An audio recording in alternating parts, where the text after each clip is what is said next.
Hello guys, आज फेरि म फ्याक्ट्रीको साहेब बाबुहरू सबैलाई देखाउन चाहन्छु।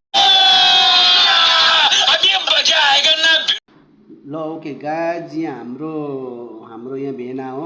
हाम्रो के अरे हाजिरी उठाउँछ पैदा र हाम्रो भेना। र यतापट्टि जानुहोस्, यहाँ चौकीदारको चाहिँ भिड लागिरहेको छ। यहाँ चाहिँ चौकीदारमा काम खटाउँछ केटाहरूलाई। यहाँ हाम्रो अभिषेक सर पनि बाइकमा पार हुनुभयो। र यहाँ हाम्रो केटाहरूलाई चाहिँ उहाँ घरमा चाहिँ भित्र हलदार छ, त्यो रुममा हलदारले काम खटाउँछ। अनि यता आफ्नो केटाहरू पनि आइपुग्यो।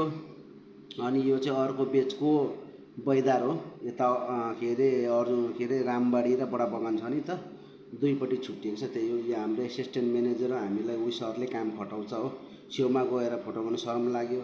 अनि यहाँ चाहिँ आइमीहरू मिनियरको लागि लफडा हानाहान हुनु आँटेको छ। बोकेर थाक्यो अरे क्या पुरा। अब 275वटा मिनियर चाहिँ अब यिनीहरूले बोक्नु पऱ्यो नि त। त्यही भएर थाकेर चाहिँ त्यहाँ सल्लाह मिलाउँदै होला हो।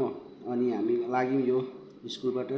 यो स्कुल पनि हामी पढेको होइन, तर हाम्रो नानीहरूको लागि चाहिँ कलेज हो क्या, डाइना कलेज।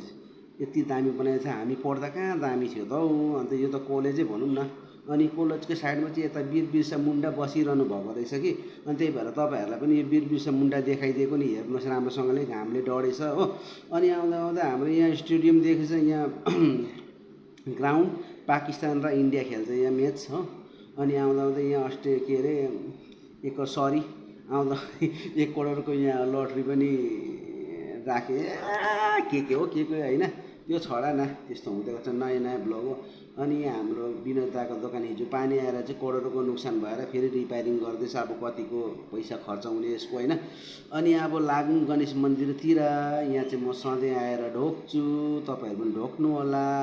किनभने यो यसको अब ल बाई, म भन्नु